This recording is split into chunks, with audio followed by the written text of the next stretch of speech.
네, 반도체 예상보다 빨라진 업황 바닥. 사실 이 얘기는 이전부터 좀 계속 나왔던 이야기인 것 같기도 한데 사실 반도체 종목들 이제 주목을 해보셔야 될 것 같아요. 조만간 마이크론 실적도 발표가 되고 다음 주부터는 삼성전자 잠정 실적 발표가 또 있기 때문에 반도체 종목들 지금 분석하기에 딱 좋은 시기인 것 같습니다. 먼저 반도체에서 어떤 이슈들 체크해 볼까요, 팀장님? 일단은 이제 제가 핫스팟으로 인터넷을 연결을 이제 완료를 했고요. 쓸데없는 얘기 죄송합니다. 네.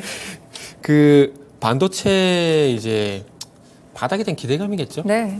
일단 주식시장에 대한 바닥은 이제 올 초 이미 잡혔다고 봐야 될 것 같고, 그리고 최근에 반도체가 좀 주춤하고 있는 상황인데 중요한 건 이제 업황에 대한 바닥에 대한 확신이 이제 나와야 되겠죠. 네. 그래야지 이제 조정이 마무리가 되고 상승적으로 갈 수가 있는데, 일단 가장 먼저 말씀드려야 될 부분이 이제 내일 새벽이겠죠? 내일 네, 새벽에 마이크론의 그렇죠. 실적이 좀 발표가 됩니다.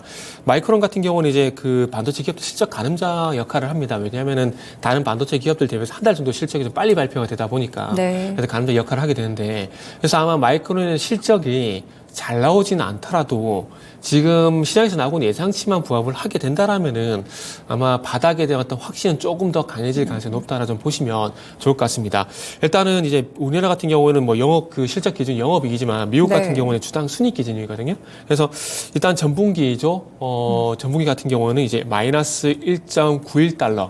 이렇게 손실이 있었는데 이 손실폭이 좀 축소가 되게 되면서 마이너스 1.59달러로 손실이 축소가 될 거라고 이제 예상치가 나와 있는 상황입니다. 그래서 많이도 안 바라고요. 지금 말씀드린 대로 이제 월가 예상치 요 수준만 딱 부합을 네. 하게 된다라면은 바닥에 대한 어떤 확신은 조금 더 많아질 가능성이 높고요. 그렇게 된다라면은 아마 국내 기업들 같은 경우도 실적이 안 좋지만은 네. 그럼에도 불구하고 2분기와 바닥일 가능성이 상당히 높아질 가능성이 있다라고 좀 봐야 될 것 같습니다.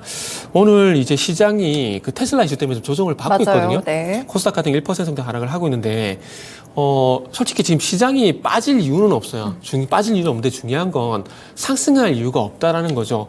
그러니까 이번 올해 1분기처럼 뭐 챗GPT가 됐던 챗GPT 플러스 이제 2차 전지가 시장 주도주 역할을 하게 되면서 네. 좀 이끌었었는데 2차 전지가 계속 이끌어주면 좋겠지만은 이제 좀 한계가 있거든요. 그쵸. 그러다 보니까 이제 이어달리기처럼, 그러니까 400m 계주처럼 2차 전지에서 반도체가 좀 바톤을 이어받아가지고 연말까지 좀 시장을 좀 이끌어줬으면 좋겠다라는 게 뭐 개인적인 바람입니다. 근데 네. 그렇게 가기 위해서는 또 확인해야 될 부분이 여러 가지 좀 많은데 그 첫 번째 관문이 이제 마이크론의 실적 발표라고 좀 보시면 좋을 것 같습니다. 그래서 예상치에 부합을 하게 된다라면은 업황 바닥에 대한 강한 확신이 발생이 되게 되면서 적어도 반도체 기업들 같은 경우는 이제 추가적인 상승으로 진행될 가능성이 상당히 높겠죠. 그리고 이런 분위기가 좀 만들어지게 된다라면은 오늘의 분위기가 좀 뒤집어질 가능성도 상당히 높다고 봐야 될 것 같아요. 이 주시장도 이게 사람이 있는 곳이다, 사람이 이제 운영을 하는 곳이어야 될까요? 이제 사람이 어쨌든 이제 많이 참여하는 곳이죠. 그러네요. 네. 참여가 맞겠네요.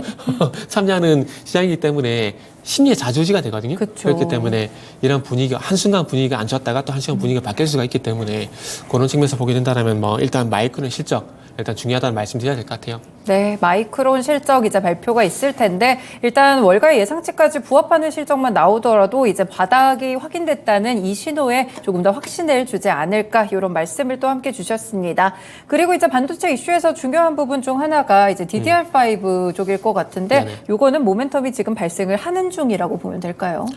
일단은 예상보다 빨리 지금 DDR5 비중이 늘어날 거라는 전망이 나오고 있어요. 네. 일단 뭐 대만 트렌드포스, 그러니까 대만 쪽 IT 매체들이 조금 이렇게 그 정확도가 좀 높습니다. 그리고 많은 애널리스트 같은 경우도 참여를 좀 하고 있는 상황들이고요.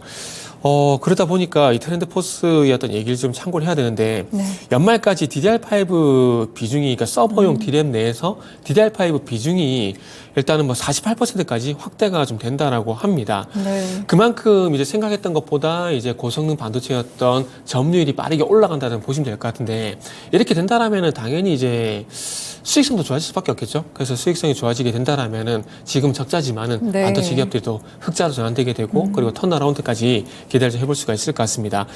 지금 화면도 나고 있지만은 디램 현물 가격 같은 경우는 DDR5 같은 경우는 5월 달에 하락이 멈춘 상황이고요. 네. 그리고 이제 DDR4 같은 경우도 이제 가장 최신 제품인 DDR 포 16GB 3200MHz 제품이 있는데 이 제품 같은 경우도 6월 19일을 기점으로 해서 추가 하락이 현재 제한이 되고 있는 상황입니다.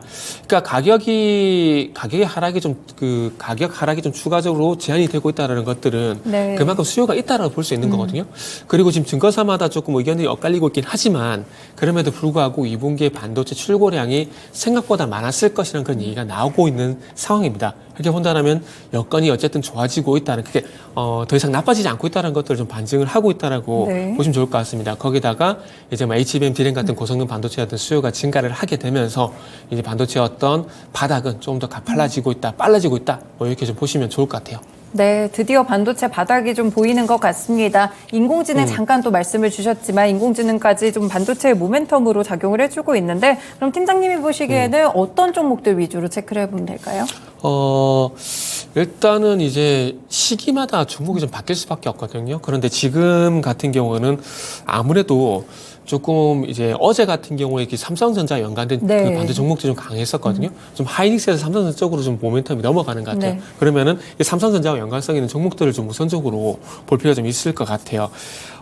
일단은 먼저 동진세미캠을 좀 말씀을 드릴 건데 네. 동진세미캠은 이제 광각액 그러니까 포토레시스트죠. 관련돼 가지고 상당히 많이 좀 부각이 되고 있는 종목인데 요 종목 같은 경우에는 일단 어쨌든 반도체 제가 조금 전에 출하량이 2분기에 좀 증가하고 있다는 리포트가 나오고 있다는 말씀드렸는데 네. 당연히지만은 반도체 출구가 늘어나게 되면은 거기에 들어가는 어떤 소모품 같은 경우도 증가를 할 수밖에 없습니다. 네. 이렇게 본다라면 이제 뭐 앞으로 이제 하나 머티리얼 같은 종목도 관심을 가져야 되고 그리고 이제 동시세미캠 같은 경우도 현재 38,000원 부분에서 추가 상승이 좀 제한이 되고 있는데 만약에 삼성전자 모멘텀이 좀 반영이 되게 된다라면은 충분히 추가 상승도 가능하다 좀 볼 수가 있을 것 같아요.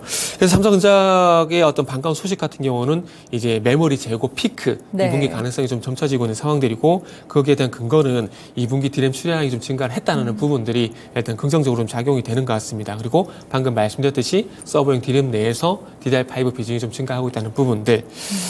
그리고 이제 삼성전자가 드디어 이제 HBM D램에 대해서 진심으로 이제 접근을 하고 있는 네. 상황인데 이제 하반기 어떤 출시가 거의 뭐 확실시 보시면 될 것 같습니다. 그래서 올해 같은 경우는 6% 정도 전체 이제 메모리 쪽에서 비중이 6%라고 좀 보시면 될 것 같아요. 하이닉스 대비해서는 그렇게 크지 않다라고 봐야 되는데 어쨌든 HBM D램 시장에 삼성전자가 참여를 했다는 것만으로도 앞으로 좀 기대할 만한 부분이 크다라 좀 보시면 좋을 것 같고요. 네. 그래서 어쨌든 하이엔드 D램 시장에서 잃어버린 점유율을 확보하기 위해서 좀 집중을 할 것이고요. 그리고 이로 해서 본격적인 증설이 진행이 될 건데 그와 관련돼 가지고 이제 삼성전자와 연관된 반도체 소부장 쪽으로는 또 새롭게도 관심을 가져야 될 것 같아요. 제가 지난 시간에는 메모리 쪽보다는 비메모리 쪽을 좀 많이 네. 말씀드렸거든요. 전력 반도체라든지 그리고 차량 반도체 말씀드렸는데 예전에 이제 메모리 쪽도 이제 연관된 종목이 있다라면 관심을 가져야 될 것 같아요.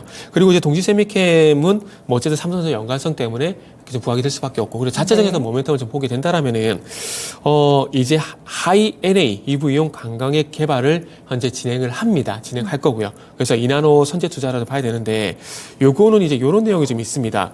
그 이제 하이 NA EUV 장비 같은 경우는 차세대 노광 장비라고 좀 보시면 되는데 네. 요게 2나노 이하 초미세 공정 필수 장비라고 좀 보시면 될 것 같아요. 필수 장비인데 요게 ASML 항상 이제 노광 장비 같은 EUV 같은 경우는 ASML을 빼놓고 얘기를 할 수가 없는 네, 상황인데 그렇죠. 그렇죠. 그래서 ASML이 이제 내년에 첫 하이 NA EUV 장비를 이제 출시를 할 예정이라고 합니다. 출시하고 2025년, 2026년 빠르면 2025년 늦어도 2026년도까지 이 방금 말씀드린 하이 NA EUV 장비를 대량 생산에 들어갈 예정인데 내년에 일단 출하를 목표를 하고 있다고 합니다.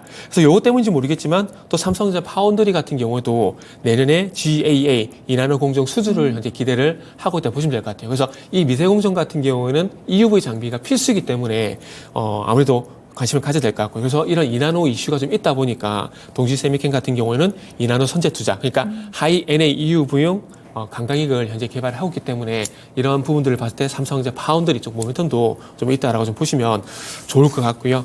네. 그리고 이제 또 두 번째 종목은 이제 코세스. 코세스요. 네, 코세스가 네. 오늘 조금 주가 조정이 나오고 있는 상황인데 어제 올라서 그렇지 않을까요? 그런 것도 급등이 있고요. 나왔기 때문에. 네. 그런 것도 있는데 요게 이제 테슬라 이슈도 좀 반영이 되는 것 같아요. 네, 무슨 그렇군요. 얘기냐면은 요게 2차 전지 쪽 관련돼서도 이제 모멘텀이 좀 있거든요. 오늘 이제 에코 프로 BM이 지금 현재 한 5% 정도 네. 빠지고 있을 거예요. 네. 에코 프로 BM이 5% 하락, 에코 프로가 6% 정도 하락을 하고 있는데 그 아시겠지만 그 골드만삭스가 이제 그 테슬라에 대해서 투자 의견을 하향 조정했잖아요. 맞아요. 중립으로 네. 했는데 지금 요 회사가 에코프로비엠 쪽으로 이제 장비를 이제 납품을 하고 네. 있습니다. 올해 같은 경우는 한 70억 가량의 수주가 있을 것으로 예상이 되고 있는데 그 에코프로비엠 쪽으로 믹싱 공정에 들어가는 이제 자동화 공정 처리 장비를 현재 수주를 이제 납품을 올해 할 예정인데 아마 이런 연결고리 때문에 제가 봤을 때는 코세스가 좀 영향을 받는 것 같습니다. 네. 그래서 이 코세스 같은 경우는 최근에 삼성전자의 독점 공급 확원 이슈가 좀 많이 부각됐었는데 오늘은 2차 전지 관련 이슈가 좀 부각이 되고 있다라고 영향을 좀 받고 있다고 보시면 좋을 것 같고요. 그래서 어쨌든 에코프로비엠 이슈가 조금 해소가 되게 된다라면은 다시 반등이 나설 가능성이 있기 때문에 뭐 이제는 반도체 쪽 말씀드리면은 이 반도체 후공정 장비 관련된 기업이라고 좀 보시면 네. 좋을 것 같습니다. 그래서 디램이란지 낸드란지 LSI 여기에 이런 공정에 다 들어가는 법용 장비를 현재 만들고 있는데 이게 이제 HBM이란지 서버용에 다 적용이 됩니다. 그렇기 때문에 앞으로 이제 삼성전자가 HBM 쪽으로 조금 더 사업을 강력하게 드라이브를 걸게 된다라면은 삼성전자의 모멘텀이 작용될 가능성이 있다고 보시면 될 것 같아요. 그래서 숄더블 어태치란지 그리고 레이저 응용 장비들을 삼성전자 하이스 쪽으로 독점적으로 공급을 하고 있다라고 보시면 될 것 같아요. 그래서 지금 말씀드린 내용이 6월 15일 날 반영이 되게 되면서 장중에 상한가까지 가는 네. 그런 모멘텀이라고 보시면 될 것 같고요. 그리고 이제 이게 애플 쪽도 모멘텀이 있습니다. 저는 개인적으로 애플의 비전 프로 MR 헤드셋이 생각보다 벤다가 조금 애라긴 한데 네. 저는 생각보다 잘 나왔다고 보거든요. 잘 나왔다 보는데 그래서 시간이 지나면 저는 좀 달라질 거라고 봅니다. 그래서 조금 이제 앞으로 비전 프로에 대해 관련된 종목들에 대한 관심을 가져야 되는데 이제 이 회사가 DDI 레이저 컷 장비를 현재 독점적으로 공급을 하고요. 네. 그 외에도 이제 다른 장비 같은 경우도 공급을 하고 있는데 그 장비가 갑자기 생각이 안 납니다. 생각이 나면 좀 말씀드릴게요. 그래서 어쨌든 애플 쪽으로 모멘텀이 있다는 점도 참고를 해보시면 좋을 것 같습니다. 네, 동진세미캠과 코세스 두 종목을 일단 언급을 주셨습니다. 이 두 종목 모두 뭐 삼성전자와 향후 관련이 있고요. 코세스 종목은 뭐 반도체 2차 전지 그리고 애플의 비전 프로까지 상당히 여러 군데 또 이렇게 발을 걸치고 있는 종목이니까 네. 주목해 보셔도 좋을 것 같다는 생각이 듭니다. 일단 전반적으로 좀 공통점을 종합해 봤을 때 요즘 HBM에 대한 부분들이 상당히 많이 언급이 되는 네네. 것 같은데 그럼 오늘의 픽 종목은 어떤 거 네. 골라주시겠어요? 탑픽 종목은 이제 기가비스라는 종목. 네. 우리 앵커님도 신상 좋아하실 것 같은데 주식시장도 항상 이제 신상 새로운 수혜주를 찾거든요. 네. 그래서 기가비스 같은 경우도 상장한 지 얼마 안 됐는데 그러다 보니까 신상주라고 보시면 될 것 같아요. 네. 그 HBM 디램이란지 DDR5 얘기가 나오다 보니까 최근에 이제 FC BJ 관련 종목들의 맞아요. 주가도 네. 상당히 괜찮습니다. 대덕전자는 말할 것도 없고요. 그리고 이제 최근에 신텍 같은 종목도 뒤늦게 현재 움직여주고 있는 상황인데 이 FC BJ뿐만 아니라 여기서 또 확장을 해보게 되면은 FCPJ 그러니까 고성능 반도체 기판에 대한 어떤 검사 장비 쪽도 주가가 좀 반응을 하고 있습니다. 지금 바이오옵토로 같은 경우도 이미 주가가 많이 좀 움직였고요. 그리고 기가비스 요 종목 같은 경우도 현재 지난주 금요일 날 상한가에 안착을 하게 되면서 네. 주가 좀 강하게 좀 반응을 하고 있는 상황이라 보시면 좋을 것 같습니다. 그래서 요 회사 같은 경우는 그 반도체 기판 손상 검사를 하고 그리고 이제 이 손상된 반도체 기판을 또 수리를 해가지고 수율을 올려주는 장비를 만드는 회사라고 네. 좀 보시면 좋을 것 같습니다. 그렇기 때문에 앞으로 이제 FC, BJ에 관련돼 가지고 이제 관련 종목들이 뭐 대덕전자라든지 삼성전기라든지 심텍이라든지 이런 종목들이 좀 부각이 되게 된다라면은 여기에 플러스 해가지고 지금 말씀드리고 있는 검사 장비 기업들 같은 경우도 마찬가지로 관심을 가져야 될 것 같습니다. 근데 그 중에서 이제 바이오옵트로가 아닌 이제 기가비스를 말씀드린 이유는 신상 네. 또 새로운 수혜주 이렇게 부각될 가능성이 있기 때문에 이 종목을 오늘 픽 종목으로 말씀드리도록 하겠습니다. 네, 검사 장비도 주목해 보시면 좋을 것 같고요. 말씀 주신 대로 상장한 지 한 달이 채 되지 않은 종목입니다. 기가비스 생각해 보시면서 투자해 보시는 것도 좋을 것 같네요. 네, 오늘 이렇게 반도체에 대해서도 이슈 함께 살펴봤습니다. 일부 쉬운 이슈 읽어주기였습니다.